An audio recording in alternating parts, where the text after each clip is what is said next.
How does it feel to be one of the people responsible for these incredible vaccines that have basically saved the world from this pandemic?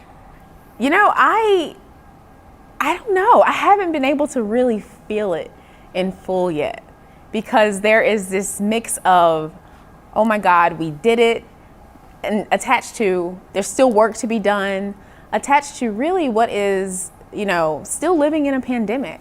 Last year, a year ago, as you were watching some of these racial disparities unfolding as the pandemic spread, how did you feel seeing Black people and Hispanic people being disproportionately infected and killed, and just suffering really severe consequences from COVID-19? It was a very sad time for me.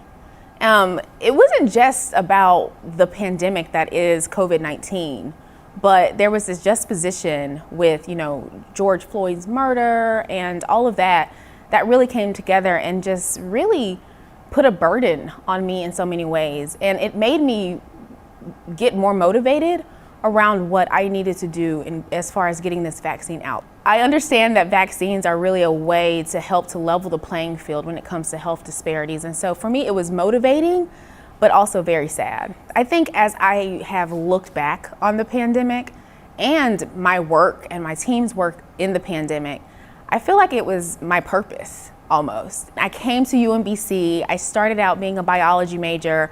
I met this sociology professor, Dr. Kelly Moore, who was studying health disparities, and it really intrigued me. And then this moment, right? I am in the forefront of developing a vaccine for a virus and a pandemic that is disproportionately targeting certain races. And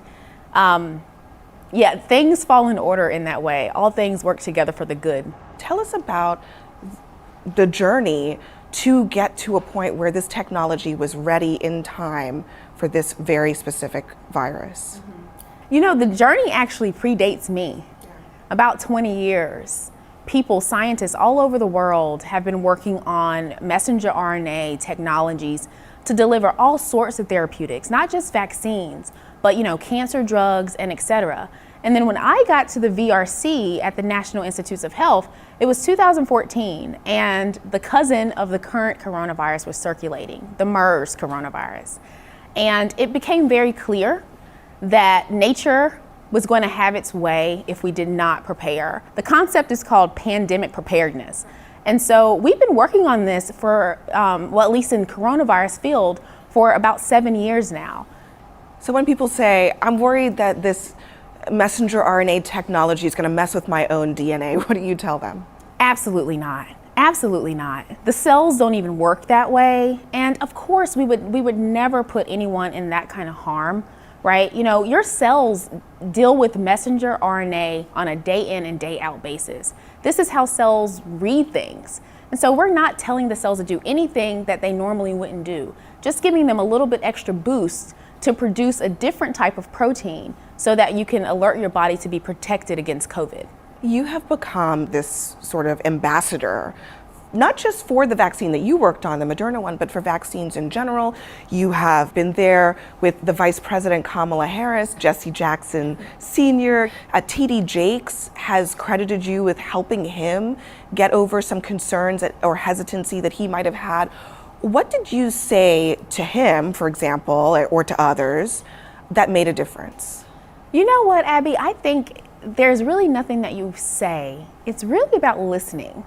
There is a subset of people who just hasn't been listened to around their health issues and around, technology, really. And at this point, I just felt like it was time for me to sit down and empathize with an entire group of people who had been ignored. This last year, we've also seen this pandemic really highlight what seems to be just a political polarization of science in general. What was your reaction to watching that unfold as a scientist? Science is the truth. That's it. That's always my reaction to anything, to anyone who doesn't believe in science. Science is the truth, and eventually the truth shall set you free. Are we ready for the next one, the next big pandemic? We're gonna get ready. We are certainly going to get ready. I think that if you can ever say anything good came out of this, one thing that did come out of this is that all in all, every scientist on the globe understands that there are viruses that have pandemic potential, and we better get ready. What about the messenger RNA technology? Do you think that gives us a head start to be ready for the next vaccine that needs to be created? Absolutely. That is exactly how we think about it. Plug and play. You really can drop just about anything into messenger RNA, and it works beautifully, as we're seeing. And I think that the utility of this technology towards vaccines, towards therapeutics, towards all sorts of things is just going to transform medicine in general. We are talking a lot about these variants that are coming up and whether the vaccines will be there to kind of combat that as quickly as we hope. What's your expectation on that front? Right now, it looks like we have a good outlook around these vaccines, right? These variants are concerning, but this is exactly what the virus is built to do. And the vaccine is eliciting such good immune responses that while there's a damper in efficacy, probably, it won't completely obliterate the response, especially on a pandemic scale.